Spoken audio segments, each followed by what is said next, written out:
우리는 신앙생활을 하면서 가끔 신앙이 무엇인가 이런 생각들을 하게 되었습니다.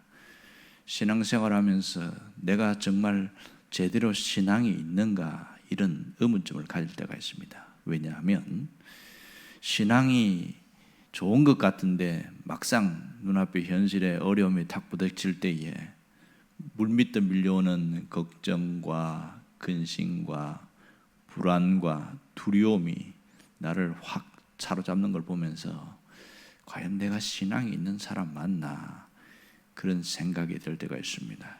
그리고 본질적으로 신앙이라는 것이 도대체 뭔가, 하나님을 내가 믿는다고 하는데 과연 내가 제대로 믿고 있는 건가, 이런 의문을 자꾸만 갖게 되어집니다. 왜냐하면 내가 배운 것하고 내가 지금 느끼는 것하고 너무 거리가 있기 때문에 그렇습니다. 왜냐하면 배운 대로 내가 그렇게 안 되기 때문에 자신도 답답할 때가 참 많습니다. 특히 죽음의 위협 앞에 나오면 모두가 다 부들부들 떨 수밖에 없는 상황입니다. 우리는 지금 수일 동안 사도행전 27장에 나오는 사도 바울의 사건을 보고 있습니다. 바울도 동일하게 죽음의 광풍 앞에서 부들부들 떨었습니다. 자신이 여러 번 1차, 2차, 3차 전도 여행을 하면서 바다를 항해를 해봤지만 이런 광풍은 만난 적이 없거든요. 이렇게 지독한 광풍은 처음입니다. 유라굴로라는 그 이름이 동북풍이라고 그랬잖아요. 두 개의 바람이 같이 겹친 것, 동풍과 북풍이 같이 겹쳐서 막 뒤집어지니까 바다가 어마어마하게 정말 미친 바다처럼 그렇게 나오니까 배가 가만히 있을 수가 없는 거죠. 배가 높이 하늘 수 없이 치솟았다가 바닥으로, 밑바닥으로 곤두박질 치는 그런 일이 계속 반복되니까 사람이 이게 죽을 고생을 하는 겁니다. 속에 있는 건 다 토해내고, 그리고 먹을 수도 없어요. 물 한 모금만 마셔도 토해내니까 그런 일들이 열흘 이상 지속되니 이제는 정신이 하나도 없는 거예요. 살기 위해서 짐도 버리고 기구도 버리고 모든 걸 다 연장도 버렸는데 여전히 해도 별도 보이지 않으니까 사람들 모두가 끝났구나. 바울에게도 똑같은 마음이었습니다. 그러니 신앙을 가졌다는 것에 대해서 우리는 회의감을 느낄 수밖에 없는 거죠. 그런데요, 오늘 23절에 보면 특이한 부분들이 나옵니다. 여러분 오늘 봤는데 내게 속한 바 내가 섬기는 하나님의 사자가 어젯밤에 내 곁에 서서 말하되 그랬습니다. 오늘 우리가 주목할 것은 천사가 하는 말인데 말하되 이 부분입니다. 지금 하나님의 사자가 찾아왔어요. 언제 찾아왔습니까? 광풍으로 기진맥진한 상태에 지금 널브러진 그때 찾아온 겁니까? 아니면 바울이 죽음의 공포 속에서도 기도하고 있을 때 찾아왔습니까? 성경은 바울이 기도했다는 말이 없어요. 그래서 그동안에 바울이 전도 여행을 하면서 똑같은 일을 당했을 때의 앞부분을 찾아보았더니 이런 상황 속에서 바울이 어떻게 했는가? 고린도후서에 보면 그가 여러 번 이 배가 파손할 만큼 위험을 당했는데 그가 그럴 때 하나님께 기도한 얘기가 나옵니다. 그렇다면 오늘 이 사도행전 27장에 나오는 바울의 모습도 똑같을 거라는 겁니다. 정말 죽음 앞에서 부들부들 떨면서 그가 할 수 있었던 것은 하나님 앞에 기도했을 겁니다. 그러니까 바울이 기도했을 때 하나님의 사자가 찾아왔을 가능성이 많습니다. 하나님의 사자가 뭐라고 이야기합니까? 24절에 보니까 세 가지를 이야기하고 있죠. 바울아 두려워하지 말라, 내가 가이사 앞에 서야 하겠고 또 하나님께서 너와 함께 항해하는 자들을 다 내게 주셨다. 세 가지를 이야기하고 있습니다. 하나는 용기를 주었고 또 하나는 사명을 재확인했고 그리고 세 번째는 안전에 대한 얘기를 합니다. 두려워하지 말라는 말씀을 통해서 위로와 격려와 용기를 주었고 네가 가이사 앞에 서야 하겠다는 말로서 사명을 다시 한번 확인했습니다. 그리고 너와 함께하는 항해하는 자를 다 내게 주었다므로써 생명의 안전에 대해서 확신을 시켜줬습니다. 이에 바울은 한 번 더 말합니다. 사람들에게 여러분 하나님이 내게 말씀하셨습니다. 이제는 두려워하지 마십시오. 여러분 안심하십시오. 이렇게 하나님은 약속한 것을 반드시 지킵니다. 이렇게 얘기하고 있습니다. 희한하지 않습니까? 똑같은 상황, 똑같은 환경에서 죽음의 위기 속에서 바울이 이렇게 말할 수 있었던 것은 무엇 때문일까요? 그것은 바울이 하나님과 연결되어 있기 때문에 그렇습니다. 276명 가운데 하나님과 연결되어 있는 사람은 사도 바울임을 우리는 볼 수가 있습니다. 폭풍 속에서도 하나님과 연결되어 있었기 때문에 하나님의 음성을 들을 수가 있었던 것이죠. 주일날에도 이 얘기를 했습니다마는 우리가 신앙이 뭔가를 다시 한번 여기서 생각할 수 있습니다. 신앙이라는 것은 하나님과 연결되어 있는 것이 핵심입니다. 이것이 무너져 버리면 모든 것이 무너지는 겁니다. 왜 힘들고 어려울 때에 신앙이 무너지고 모든 마음이 무너지고 왜 그럴까요? 그 시간 그 순간에는 하나님과 연결된 것이 딱 끊어졌기 때문에 그렇습니다. 내가 하나님을 안 믿는 게 아니에요. 하나님에 대해서 모든 것을 모르는 게 아니에요. 다 알고 있어요. 하지만 내 마음에 어둠이 확 밀려오고 불안이 밀려오고 두려움이 밀려오면서 하나님과 연결된 선이 딱 끊어지는 그런 순간 더 사로잡혀 버리는 겁니다. 그래서 내가 믿음이 있는가? 과연 내가 신앙이 맞나? 자신에 대해서 스스로 의심하게 되어진 겁니다. 그것은 내 자신의 신앙이 없는 것이 아니라 하나님과 연결되어 있는 줄이 끊어졌기 때문에 그런 겁니다. 이걸 모르고 자꾸 엉뚱한 데서 진단을 하니까 해결 방법을 찾을 수가 없는 거예요. 가장 중요한 것은 하나님과 연결되어 있는지를 재확인하고 또 확인하는 것이 대단히 중요한 것입니다. 언젠가 얘기한 바가 있습니다만은 요즘은 잘 안 나오죠. 동물의 왕국 같은데 뭐라든지 다큐멘터리 같은데 보면 육지에 사는 동물이나 아니면 바다의 해양 동물이나 이런 것을 보여줄 때가 있는데요. 아프리카 사는 아주 작은 물고기인데 특이해요. 보통 아가미로 호흡하면서 바닷물 속에 있는 공기를 흡입하지 않습니까? 그런데 이 물고기는 우리가 마시는 이 공기를 마시는 거예요. 바닷물 속에 있는 그 산소가 아니고 고래도 보니까 30분에 한 번씩 밖으로 나오는 이유가 이 공기를 마셔야 되더만요. 그러니까 밖으로 나와가지고 푸 하고 뿜고 또 들어가고 하는데, 근데 이 고기는 크기도 작지만 이 고기는 1분도 안에 못 있는 거예요. 그러니까 밖에 나와서 이 산소를 마셔야, 우리처럼 공기를 마셔야 사는 그런 희한한 물고기입니다. 그런데요, 알을 낳을 때는 일주일 동안 20m 수심 밑에서 거기서 안 나오고 버티는 겁니다. 가만히 있는 거예요. 희한한 일이 있어요. 그래서 아니 어떻게 일주일 동안 공기도 안 마시고 살 수 있느냐? 그게 굉장히 신기한 거예요. 그래서 이 학자들이 한번 연구를 해봤더니 가만히 보니까 그 공기와 연결되는데 하얀 줄이 위로 연결되어 있는 거예요. 하얀 줄이. 이 줄이 고무 튜브처럼 되어 있는데 얼마나 부드러운지 바람이 휘날리고 또 큰 물고기가 지나가도 흔들리긴 해도 끊어지지 않더라는 겁니다. 그래서 실험을 하기 위해서 요만큼 잘라서 가져왔고 어떤 현미경을 두고 또 봤더니 깜짝 놀랐습니다. 그게 그 박해와 연결해서 공기로 호흡할 수 있도록 연결되어 있더라는 겁니다. 너무너무 놀란 거죠. 알을 낳을 때까지 공기로 호흡하는 것을 봤습니다. 거미줄처럼 되었는데 이게 독특하더라.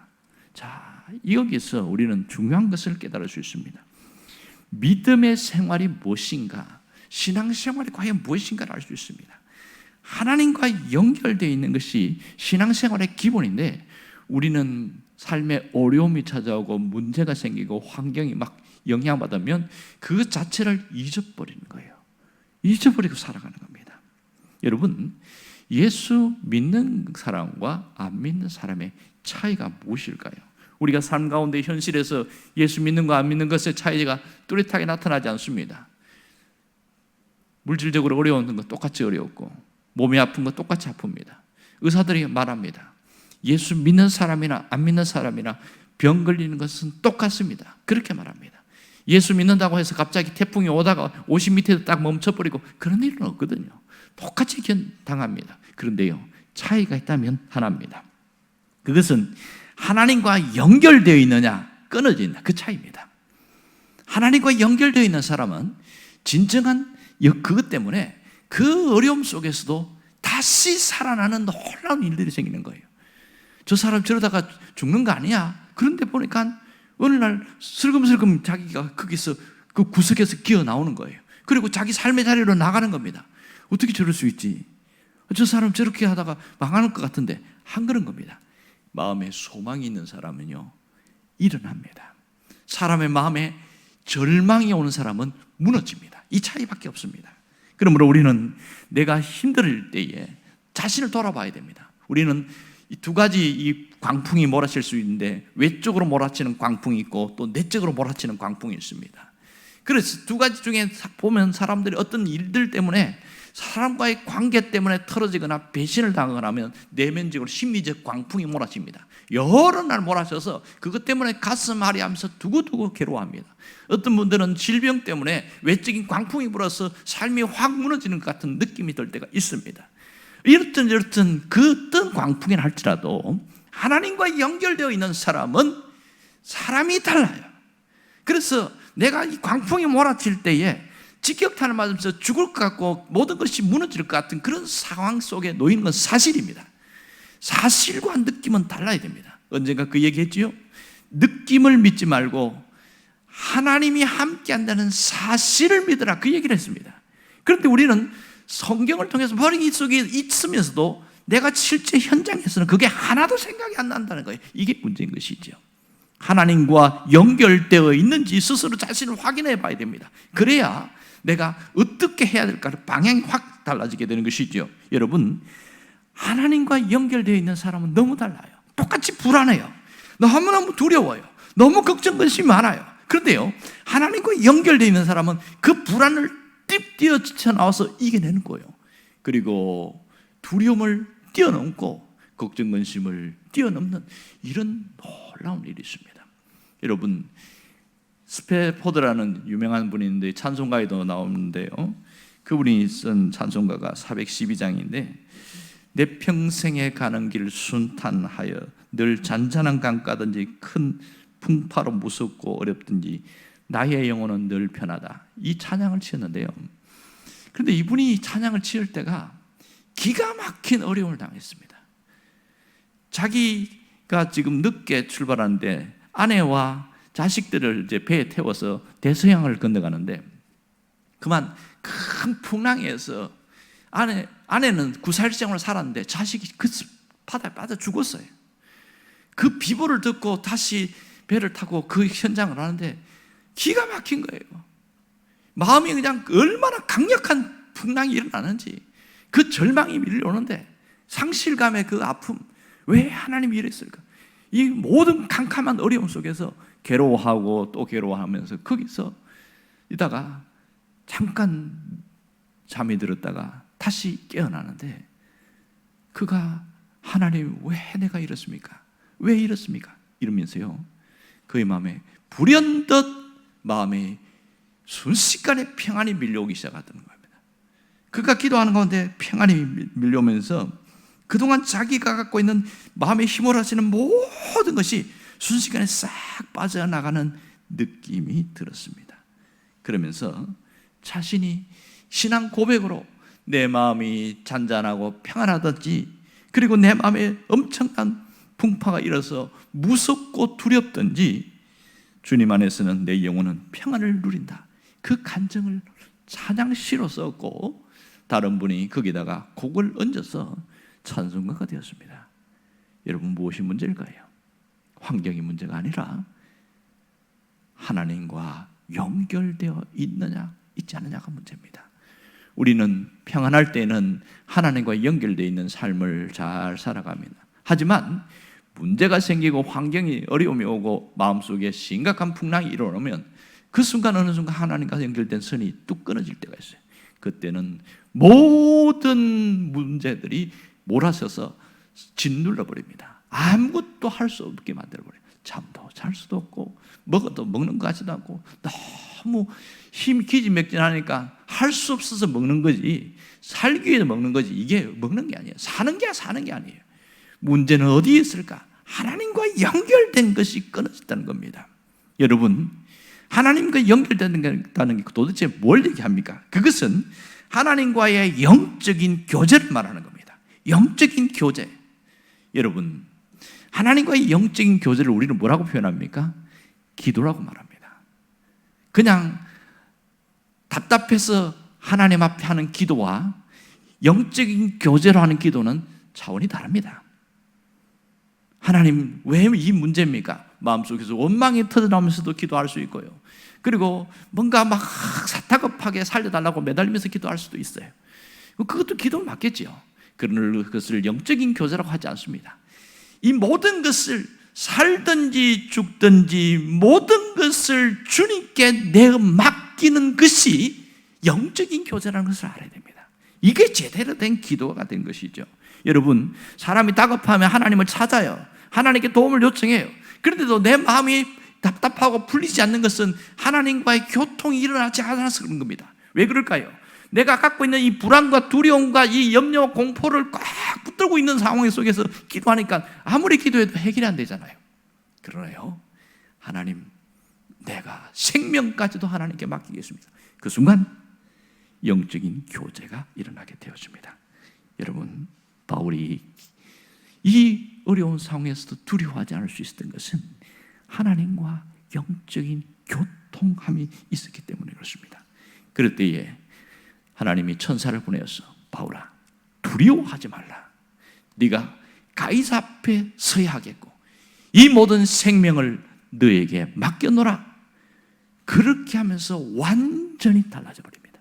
이미 바울은 외적인 환경의 변화가 없는데도 불구하고 마음의 평안이 찾아왔고 하나님께서 살린다는 분명한 소망 가운데서 완전히 달라진 겁니다. 그러므로 우리가 사방이 캄캄한 상황 속에서도 하늘 문을 여는 자가 되어야 합니다. 하늘 문을 여는 자. 그럴 때 우리는 놀라운 일들이 생깁니다. 눈앞에 환경이 바뀐 게 문제가 아니에요. 현실이 다른 게 문제가 아니에요. 내가 하늘 문을 열면 열려 있습니다. 어쩌면 아무리 내가 힘든 상황이라도 하늘 문은 열려 있습니다. 단지 내가 그 하늘 문이 열린데 나만 닫았을 뿐인 것이죠. 기도는 하늘 문을 여는 통로라는 사실을 잘 알고 있습니다. 지금 내가 갖고 있는 이 모든 문제에서 하늘 문이 열리고 하나님의 음성이 들리길 바랍니다. 두려워하지 말라. 내가 너와 함께 하느니라. 이 음성이 여러분에게 들리기를 주의 이름으로 축원합니다. 기도하겠습니다.